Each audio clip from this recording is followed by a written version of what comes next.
did a short little video a while ago about this saw blade that I picked up in the scrapyard.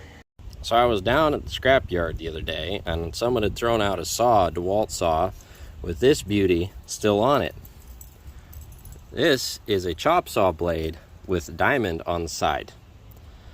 These are really expensive, and I was pretty excited to find it, especially with as much of the grit still on it as is.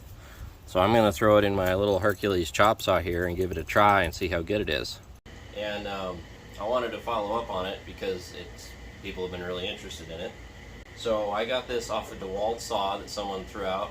It was an old chop saw attached to a bench. They yarded it, and this blade happened to be intact. This is a metal cutting diamond blade. As per the manufacturer, I'm going to put a link in the description there if you guys want to check it out. They run just over $300.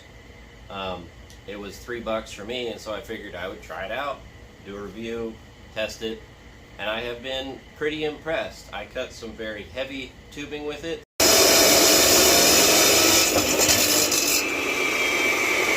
3/8 wall, like 4-inch tube. I made 3 or 4 cuts in that, and some lighter tube when I made the scrapper adapter.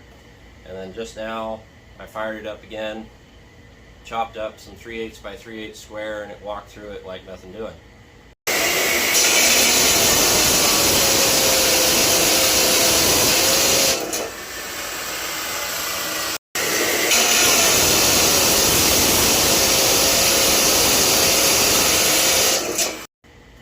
Not as fast as an abrasive wheel, but significantly cleaner.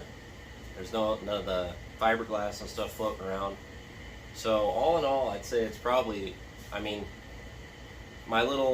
it did get real hot.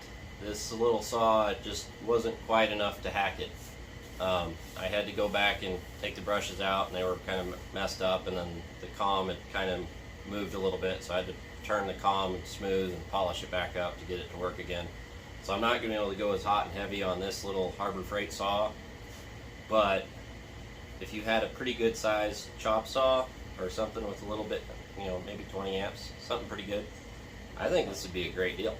So there you go. Junkyard saw blade review. Y'all have a great day.